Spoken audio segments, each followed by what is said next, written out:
Ẹ káàbọ̀ sórí ìkànnì yìí, àtẹ̀yin olólùfẹ́ wa àtẹ̀yin olólùfẹ́ Yorùbá movie a nífẹ̀ẹ́ nìkankan ṣàwátì nínú gbogbo yín o. Eléyìí tí ọdún kù tí ó parí yìí, àjọṣàmọ́dún ni àṣàmọ́dún sẹ̀mí sí. Ìtàn kékeré kan la bá yín mú wá. Ẹ jọ̀ọ́ ẹ̀yin tẹ́ ẹ bá ti subscribe, ẹ bá wa subscribe, kẹ́ ẹ like ẹ. Please, if it is your first time of being on this channel, make sure you like and subscribe. Yes, this is a story about a magician and his son. Èyí sọ nípa ìtàn Ọjẹ́tọ́lá àti bàbá rẹ̀ níbi tí wọ́n ti ń pidán. Èmi ṣe bí wọ́n ní adìẹ ò kí ń jẹ ìfun ara wọn ni, ṣùgbọ́n ẹ má jà gbàgbé pé ẹja lè jájẹ sanra nínú omi o. Níbẹ̀ ni lápàǹpà ó mà ti fi àgádágodo ó fi pa àlùpàídà bàbá Ọjẹ́tọ́lá dà, tí èyí tó sì jẹ́ wípé nígbà tó paradà tó di ẹran, bàbá Ọjẹ́tọ́lá ò mà lè dèèyàn mọ́. Nǹkan ṣe, inú bàjẹ́, inú ọmọ akọni bàjẹ́. Ṣùgbọ́n bàbá rẹ̀ gbìyànjú, ó sì ró ọmọ rẹ̀ Ọjẹ́tọ́lá lágbára látojú oorun, ṣùgbọ́n sẹ̀mọ̀ àṣẹ̀ṣẹ̀ sọ̀rọ̀ màjèṣí.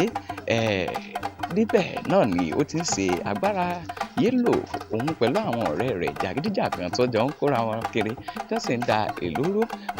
Àti ẹ̀gbọ́ wípé ó fi tipá bá ọmọbìnrin kan lò, èyí tí ìgbéyàwó rẹ̀ kù ọdún 4 tí ọmọbìnrin náà ó sì ṣépè fún.